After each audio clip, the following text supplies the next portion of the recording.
সংঘ ঢেকিয়াজনত এনেকৈ ধুনীয়াকৈ পাতিছে। কালিও তোমালোকে ইয়াৰ পৰা যেতিয়া বাহিৰত গৈ কিবা ভাল কাম কৰিবা, নামটো কি হ'ব? গাঁৱৰ নাম হ'ব, হয় নাই? যে কোন গাঁৱৰ ল'ৰা হয়, কোন গাঁৱৰ ছোৱালী হয়। সেইকাৰণে নিজৰ গাঁৱৰ সন্মান ৰক্ষা কৰিবলৈ সৰুৰে পৰাই, এদিনতে কিন্তু নহ'ব। মই ডাঙৰ হৈ কোনোবাই গীত মাতত, কোনোবাই কবিতা আবৃত্তি, চবতে তোমালোকে ভাগ ল'বা। আৰু তেনেকৈ ভাগ লৈ লৈ ডাঙৰ মঞ্চতো গৈ ভাগ ল'ব পাৰিবা দেই।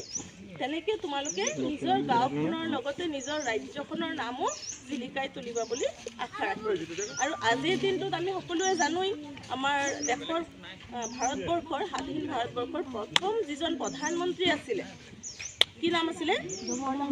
হয়, জৱাহৰলাল নেহেৰু।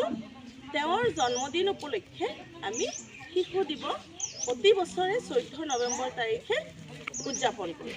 এতিয়া তেওঁৰ জন্মদিনটো আমি শিশু দিৱস ৰূপে পালন কৰোঁ, কিয়নো তেওঁ শিশুসকলক বহুত মৰম কৰিছে। আৰু সৰু সৰু ল'ৰা ছোৱালীবিলাকেও তেওঁক মৰমতে কি বুলি মাতিছিলে? নেহেৰু খুৰা বুলি মাতিছিলে। তোমালোকে বহুত জানা নহয় জানো? আৰু জানিবা, আৰু পঢ়ি থাকিবা, জানি থাকিবা। এতিয়া নেহেৰু খুৰাৰ জন্মদিন উপলক্ষে আমি শিশু দিৱস হিচাপে সম্পূৰ্ণ ভাৰতবৰ্ষতে বৰ উলহ মালহেৰে আমি দিনটো উদযাপন কৰোঁ। সেয়েহে আমাৰ ইয়াতো উদযাপন কৰা হৈছে। মই ইয়াতে উপস্থিত সকলোকে নমস্কাৰ জনাইছোঁ। আৰু ঢেকিয়াজান মুণ্ডফাও উদয়ন সংঘৰ প্ৰতিষ্ঠাপক যিজনে প্ৰতিষ্ঠা কৰিছে, তেওঁলৈও মই মোৰ শ্ৰদ্ধা জনাইছোঁ। আৰু এতিয়া বৰ্তমানৰ যিসকল কৰ্মকৰ্তাসকল আছে বা এওঁলোকৰ আগত যিবিলাক আমাৰ বয়োজ্যেষ্ঠসকল আছে গাঁৱৰ, সকলোলৈকে মই আন্তৰিক কৃতজ্ঞতা জ্ঞাপন কৰিছোঁ যে আজিৰ দিনটোত বেছিভাগ মানে বিদ্যালয়সমূহতে আৰু এনেকুৱা অনুষ্ঠানবিলাক আমাৰ মানে পাতি থাকিলে খুব ভাল হয়। আমাৰ সৰু সৰু কণমানি ল'ৰা ছোৱালীবিলাকে অকল বিদ্যালয় মালি বিভিন্ন ধৰণৰ প্ৰতিযোগিতা, সেই গোটেইখিনিৰ জৰিয়তে আমাৰ ল'ৰা ছোৱালীৰ সৰ্বাংগীন বিকাশ হ'ব। যিহেতু এইবিলাক আমাৰ বিদ্যালয়ত হৈ থাকে, কিন্তু লগত এনেকুৱা আয়োজনখিনি হৈছে, কোনোবা এজন মন্ত্ৰী হ'ব, কোনোবা এজন ডাঙৰ বিষয়া হ'ব, ভাল ভাল চাকৰি কৰিব, ব্যৱসায়ী হ'ব, যিটো কামতে লাগিবা তোমালোক চবে নিজৰ নিজৰ কামটো একদম তৎপৰতাৰ সৈতে, নিজৰ কৰ্তব্যৰ সৈতে ভালকৈ কৰি যাব লাগে। তোমালোকে এতিয়া যেনেকৈ দাদাহঁতে চোৱা, এতিয়া ডিগবৈ সৰুৰ পৰা শিকাবৰ কাৰণে যিকোনো ক্ষেত্ৰত, যিকোনো ক্ৰীড়া ক্ষেত্ৰত, যিকোনো নাচ গানৰ ক্ষেত্ৰত, সাংস্কৃতিক ক্ষেত্ৰত, নিজৰ দক্ষতাৰ ক্ষেত্ৰত নিজৰখিনি দেখাবৰ কাৰণে আমি মঞ্চ প্ৰতিযোগিতা ৰাখিছোঁ। তাত তোমালোকে নাচিব পাৰিবা, কবিতা আবৃত্তি কৰিব পাৰিবা। নামতে শিশুসকলক তেওঁৰ জন্মদিন আমি ঢেকিয়াজান মুলুগাঁও উদয়ন সংঘই আজি 18 বছৰ ধৰি, প্ৰায় 18-20 বছৰ ধৰি শিশু দিৱস উদযাপন কৰি আহিছোঁ। তাত আমি যিখিনি পদক্ষেপ লৈছোঁ, কণ কণ ছাত্ৰ ছাত্ৰীসকলৰ পৰা ক্লাছ 8-10লৈকে আমি যিখিনি পদক্ষেপ লৈছোঁ, ক্ৰীড়া হওক, জ্ঞানৰ ক্ষেত্ৰতে হওক, লাগিলে সাংস্কৃতিক ক্ষেত্ৰতে হওক, আমি পদক্ষেপ লৈ আহিছোঁ।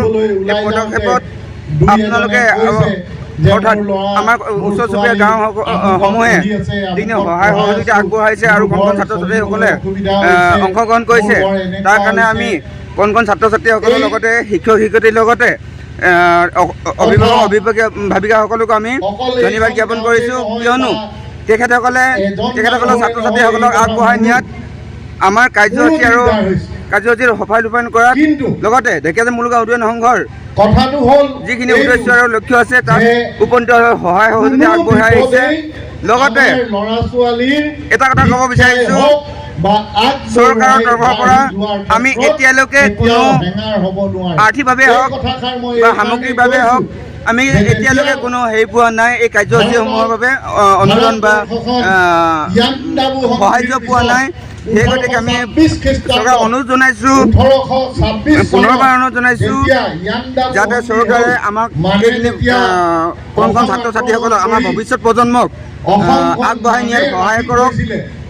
আৰ্থিকভাৱে হওক বা সামাজিকভাৱে হওক বা ৰাজনৈতিকভাৱে হওক, কণ কণ ছাত্ৰ ছাত্ৰীসকল আমাৰ ভৱিষ্যত, সেই ভৱিষ্যত প্ৰজন্মক যদি আগবঢ়াই নিয়াত যদি সহায় নকৰে চৰকাৰখন থাকি কি লাভ আছে বা আমাৰ ৰাইজখন থাকি কি লাভ আছে আমাৰ সমাজখন থাকি কি লাভ আছে আমাৰ সমাজে ৰাইজে আমাৰ যিসকল পুৰণি যদি মানুহ আছে যিসকলে যদি ভাৰতবৰ্ষ পৰিছে বা স্বাধীনতাৰ আগৰ যিখন বুৰঞ্জী সেইখিনি পঢ়িছে তেতিয়া গম পাব যে ব্ৰিটিছ অফিচাৰ এজন যদি ৰাস্তাইদি যায় আমাৰ ভাৰতীয় মানুহ যদি ৰাস্তাটোত গৈ আছে ব্ৰিটিছজনক দেখাৰ লগে লগে ৰাস্তাৰ কিনাৰত আঁঠুকাৰি দেখুৱাই থৈ গ'ল আঁঠুকাৰি দিবলগীয়া হৈছিলে নহ'লে ব্ৰিটিছৰ চাবুকেৰে এই মানুহজনৰ ছাল চেলাই দিছিলে এনেকুৱা ধৰণৰ অত্যাচাৰ তেওঁলোকে কৰিছিলে আৰু সেইখিনি দেখিয়ে আমাৰ জাতিৰ পিতা মহাত্মা গান্ধীয়ে আশীৰ্বাদ কৰক যেন